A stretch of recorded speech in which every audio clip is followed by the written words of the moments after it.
মামা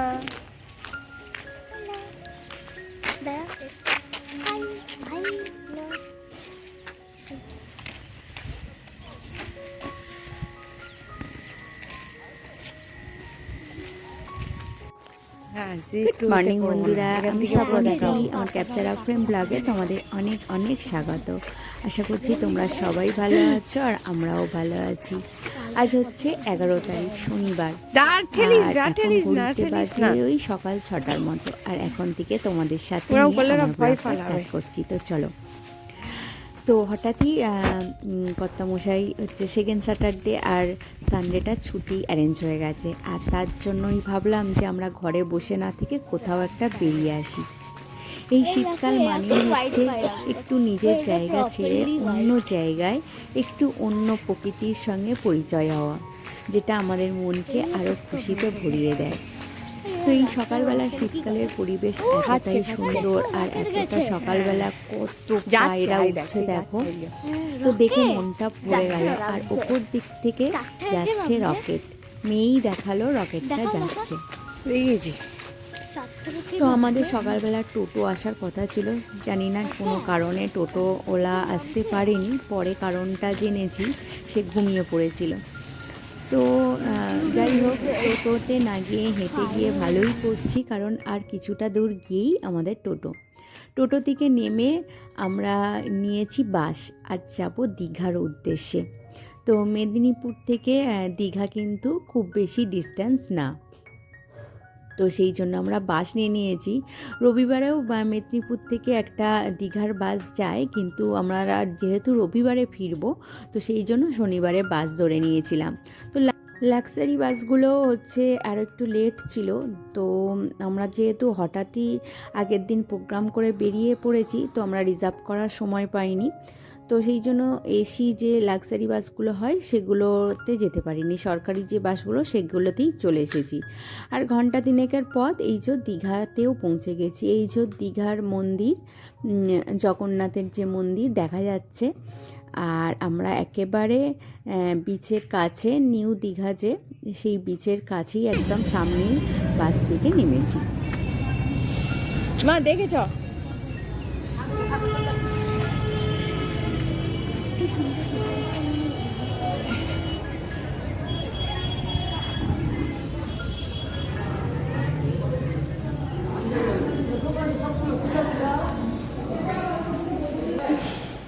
এখন কোথায় আছো?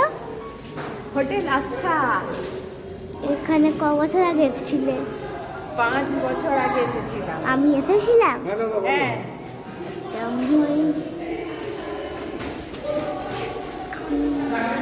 আচ্ছা আচ্ছা, ঠিক আছে।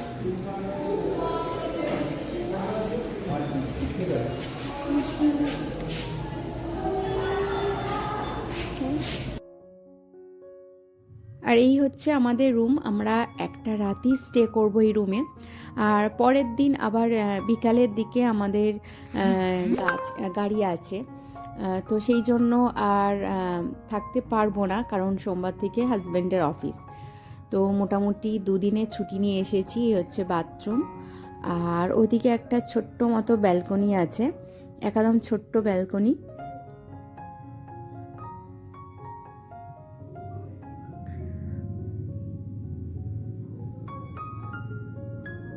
তো মোটামুটি খুব একটা দামি আমরা রুম নিইনি, মোটামুটি মধ্যে নিয়েছি। তো ভীষণ খিদে পেয়ে গিয়েছিল, তো আমি এখানে নিয়েছি মুড়ি, ঘুগনি, চপ, আর ওখানে কর্তামশাই নিয়েছে ঘুগনি আর হচ্ছে লুচি। আর আমার মেয়ে শুধু ঘুগনি খাচ্ছে, আর তার সঙ্গে আছে ডিম সিদ্ধ। তো সকালের খাবারটা খেয়েই আমরা বেরিয়ে পড়েছিলাম উদয়পুর সি বিচের উদ্দেশ্যে। ব্যাগপত্র রেখে এসেছি, আর এই পথে যে কটা আমাদের সাইট সিন আছে সে কটা দেখব। তো আগে তো দীঘাতে এরকম সাইট সিন ছিল না, তো ইদানিং হয়েছে আর কি। এর যাওয়ার পথে কয়েকটা মন্দির পড়বে, আর একটা কাজু বাগান আছে। তো এই কটা জায়গা দেখব, আর তার সঙ্গে দেখব উদয়পুর সি বিচটা। তো কাজু বাগানে সেরকমভাবে বাগান আমাদের চোখে পড়লো না, বা সেখানে আমাদের ঢুকতে দেওয়া হচ্ছিল না। মোটামুটি অল্প বাগানটাই ঢুকতে দিয়েছে, তো সেই জন্য ওখানে ঘোরাঘুরি না করে এখানে চলে এসেছি একটা শিব মন্দিরে, যার বাইরের গেটটা ঠিক এই রকম। ভেতরে কিন্তু কোনো রকমভাবে ভিডিও করতে দেওয়া হচ্ছিল না, তো সামনে থেকে জাস্ট যতটা পারি ভিডিও করেছি।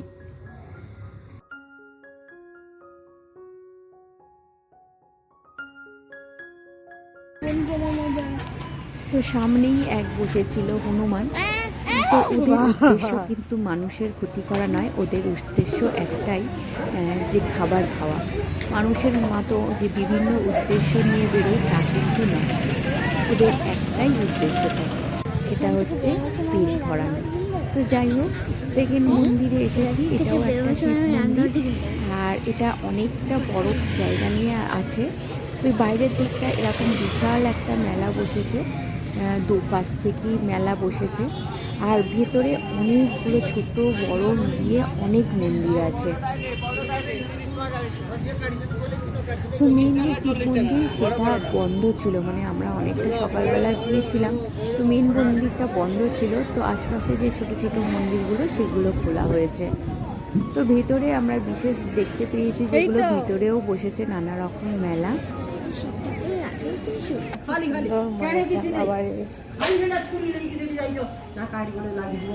তো এটা হচ্ছে পার্বতীরই একটা রূপ আর কি।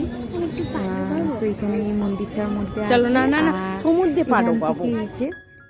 বাবার হচ্ছে পুকুর আছে, তো সেখানে সবাই মাথার মধ্যে জল ছড়া দিচ্ছিল আর কি। আর এরপরে আমরা চলে গিয়েছিলাম উদয়পুর সি বিচে। তো সি বিচে যাওয়ার আগে আমাদের সকলেরই একটু ঠান্ডা খাওয়ার ইচ্ছা হচ্ছিল, তো সেই জন্য একটু করে কুলফি নিয়ে নিয়েছিলাম।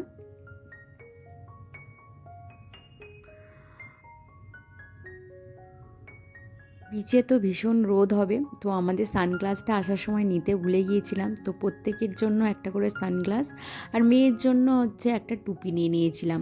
এই হচ্ছে উদয়পুর সি বিচ। তো এখানটা বিচটায় অনেকটা কিন্তু চড়া পড়ে গেছে। তো এইখানেই দেখতে পাচ্ছ, এই যে এখানটা থেকে নৌকা পার হয়ে মাঝখানে যে চড়া পার পড়েছে, তো সেইখানে আবার মানুষজন নৌকা করে যাচ্ছে। তো আমরা এখানে নৌকা করে যাব না, কারণ আমরা তো এমনিই নৌকা করে যাতায়াত করি, লঞ্চঘাট পার হই, তো এটা আমাদের ঠিক উদ্দেশ্য ছিল না। তো আমরা মেন যে দীঘার বিচে ওখানে গিয়ে কিছু রাইডস চড়ার ইচ্ছা আছে।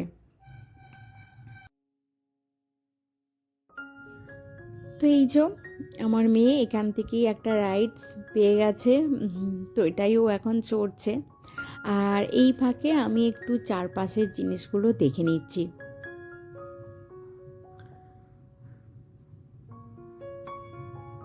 তো প্রচুর এখানে নৌকা আছে, আর যেহেতু হচ্ছে সমুদ্রের ধার, একেবারে কিন্তু বিচটা ভীষণ ভালো লাগছে, একেবারে ফ্রেশ হাওয়া।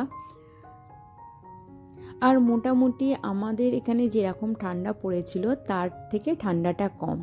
তো বিচের ধারে দাঁড়িয়ে থাকতে থাকতে মনে হলো কিছু খেতে হবে, তো আমরা এখানে নিয়ে নিয়েছিলাম পেয়ারা মাখা।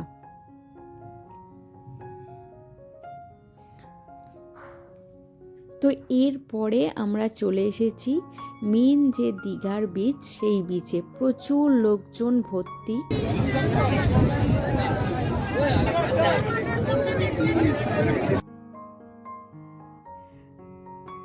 তো আমাদের এখন হচ্ছে উদ্দেশ্য হচ্ছে স্পিড বোট চড়ার। তো তার জন্য আগে টিকিট কাটতে হয়, তো হাজব্যান্ড মশাই সেটাই করছে, আর আমরা একটু জলে পা দিয়েছি। সমুদ্রের জল কিন্তু বেশ ঠান্ডা, বেশ গাটা ছ্যাঁকছ্যাঁক করছে, মানে বুঝতে পারলাম যে স্নান করতে পারবো না। জলে হয়তো নামতে পারবো, কিন্তু স্নান করলে ভীষণ ঠান্ডা লেগে যাবে। তো যাই হোক, এখন স্পিড বোটটা চড়ি। তারপরে এর আগে আমি কোনো দিন স্পিড বোটটা চড়িনি, তো প্যারাশুটও চলছে। তো আরও হচ্ছে যে স্পিডে যেগুলো যায় ওইগুলোও আছে। তো ওইগুলো চড়ার মতো মেয়েকে নিয়ে সাহস নেই। তো মোটামুটি এই স্পিড বোটটা চড়ার মোটামুটি ইচ্ছাটা আছে। আর মেয়েও মোটামুটি ভয় পাচ্ছে না, ও যথেষ্ট স্ট্রং গার্ল। আর এদিকে হচ্ছে হাজব্যান্ড মশাইও উঠেছে, মোটামুটি আমরা তিনজনই এটা চড়তে পারবো। তো যাই হোক, চড়ি আগে, দেখি কতটা কী ভাবে নিতে পারবো, তারপরে প্যারাশুটের কথা ভাববো।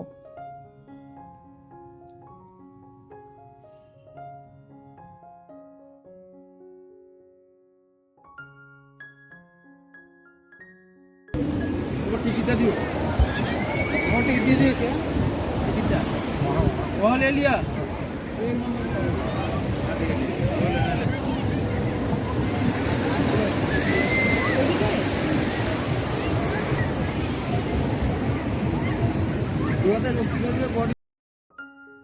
তো স্পিড বোটটা করে আমরা কিন্তু অনেকটা দূরে এসে দাঁড়িয়েছি, আর এখান থেকে মোটামুটি স্পিড একটু কমিয়েছে, তো যার জন্য আমি ক্যামেরাটা আবার অন করতে পেরেছি। দেখেই বুঝতে পারছো চারিদিকে জল আর জল, আর সমুদ্রের জলের কালারটা এত ভালো লাগছে, আর তার সঙ্গে সেইভাবে সুন্দর হাওয়া।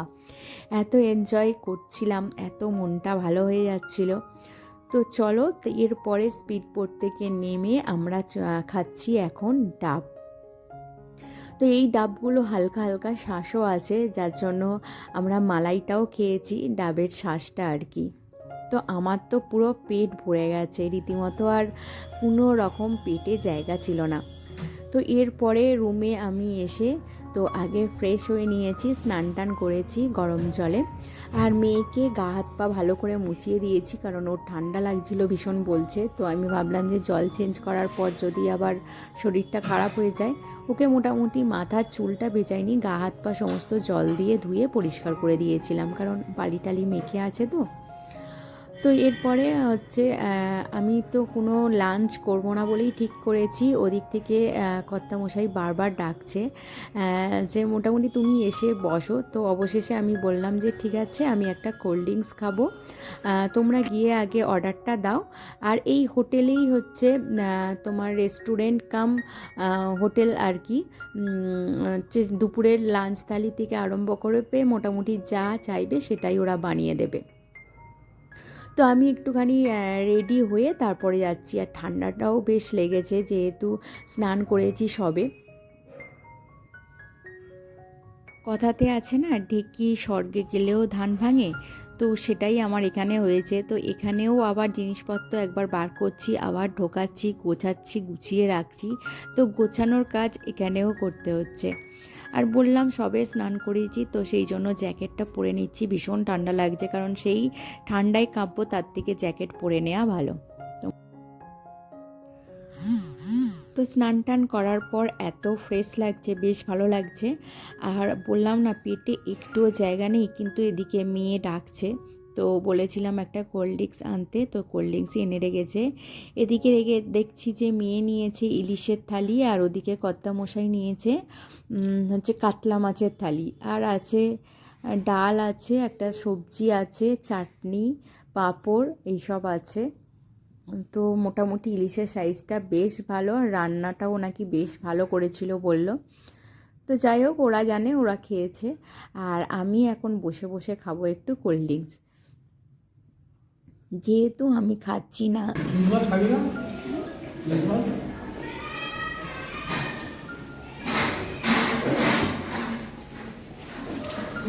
এরপরে লাঞ্চের পর দুপুরবেলা একটুখানি রেস্ট নিয়েছি ঘন্টাখানেক, তারপরে মোটামুটি সন্ধ্যের দিক করে আমরা বেরিয়েছি বিচের ধারে।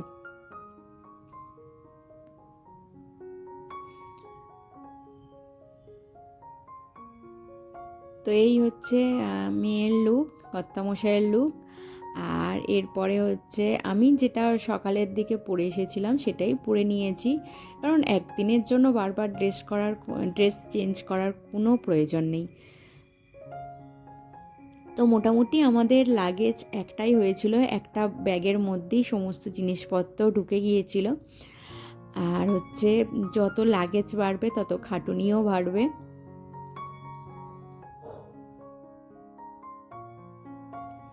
এরপরে বেরিয়ে যেটাই দেখলাম সেটা হলো ফুচকা, যেটা দেখলে আর লোভ সামলানো যায় না।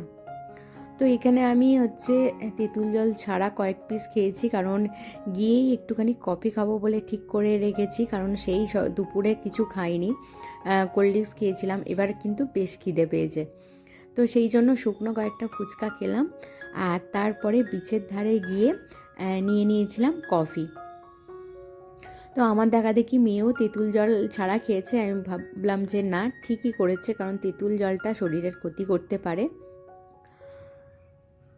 তো এখান থেকে নিয়ে নিয়েছিলাম কফি খেয়ে একেবারে চলে গিয়েছিলাম বিচের ধারে। বিচের ধার থেকে একটুখানি ঘোরাঘুরি করে তারপরে চলে গিয়েছিলাম কয়েকটি কেনাকাটি করতে। তো বিচের ধারে একেবারে অন্ধকার হওয়ার জন্য ক্যামেরায় সেরকম কিছুই বোঝা যাচ্ছিল না, যার জন্য ওখানে আর ক্যামেরা করিনি। ওখানে বেশ শান্তিতে কয়েক মিনিট বসে, বেশ 10-15 মিনিটের মতো বসে তারপরে চলে এসেছি এই দোকানে। এই দোকান থেকে নিজেদের পছন্দের মতো বেশ কিছু কয়েকটা কেনাকাটি করে আবার দ্বিতীয়বার কফি খেয়েছি, কারণ বেশ ঠান্ডা লাগছিল, আর তার সঙ্গে কিন্তু কফিটা খেতে বেশ ভালো লাগছিল। তো মোটামুটি বিচের ধারের মেলায় ঘোরাঘুরির পর আমরা চলে এসেছিলাম হোটেলে।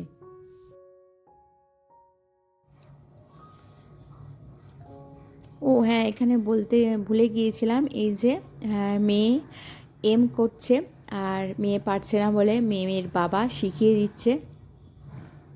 তো ছোটোবেলার একটা শখ পূরণ হচ্ছে আর কি কর্তামশাইয়ের। তো কোন ছোটোবেলায় সেই খেলেছিল, এম করেছিল, তো আবার ছোটোবেলায় ফিরে গেছে। তো যাই হোক, আমিও একবার ট্রাই করলাম, কিন্তু আমি একটাও এম করতে পারিনি। যাই হোক, আমার কোনো ইন্টারেস্ট কোনো কালই এটা ছিল না। তো মোটামুটি ফিরে এসেছিলাম 10টার দিক করে, 10টা নয় 9টার দিক করে। আর মোটামুটি তারপরে ডিনার সেরে একেবারে রুমে ফিরে গিয়েছিলাম। তো ডিনারে আমাদের ছিল ভেজ রাইস, আর তার সঙ্গে ছিল চিলি চিকেন, আর নিয়েছিলাম পনির। তো এর সঙ্গে আমাদের দীঘার একটা দিনের ভিডিও পুরো শেয়ার করলাম। আর আজকের মতো ভিডিওটা এখানে শেষ করছি। তোমাদের সঙ্গে আবারও দেখা হবে নেক্সট কোনো ভিডিওতে, নেক্সট ব্লগে। তো আজকের মতো টাটা, গুড নাইট।